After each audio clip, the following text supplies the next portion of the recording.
नायब वज़ीर ख़ारजा Alice Wales के बयान पर चीनी सफारतखाने ने रद्द-ए-अमल देते हुए कहा है कि सीपेक और पाक चीन ताल्लुकात में अमरीकी मुदाखलत की मज़म्मत करते हैं। चीनी सफारतखाने के तर्जुमान की जानिब से जारी मज़म्मती बयान में कहा गया है कि अमरीका के मनफी प्रोपेगेंडे को सख्ती से मुस्तरद करते हैं। अमरीकी इक़दामात आलमी मैशियत के लिए नहीं बल्कि अपने मफादात के लिए होते हैं। अमेरिका दुनिया भर में पाबंदी की छड़ी लेकर घूमता है और ममालिक को ब्लैकलिस्ट करता है।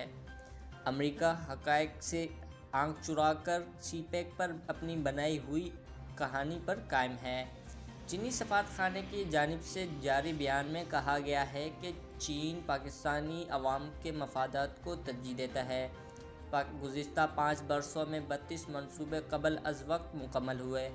इन मनसूबों से 75,000 अफराद को रोज़गार के मौक़े पैदा हुए। चीनी तर्जुमान की जानिब से सीपेक काम कर रहा है या नहीं, इसका जवाब पाकिस्तानी अवाम ने देना है, ना कि अमरीका ने। अमरीका खुद कर्जा जात की कहानी में मुबालगा आड़ी कर रहा है।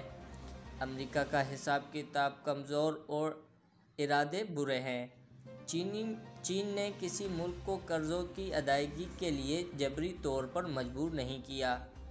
चीन पाकिस्तान से भी गैर मकतूल मुतालबात नहीं करेगा।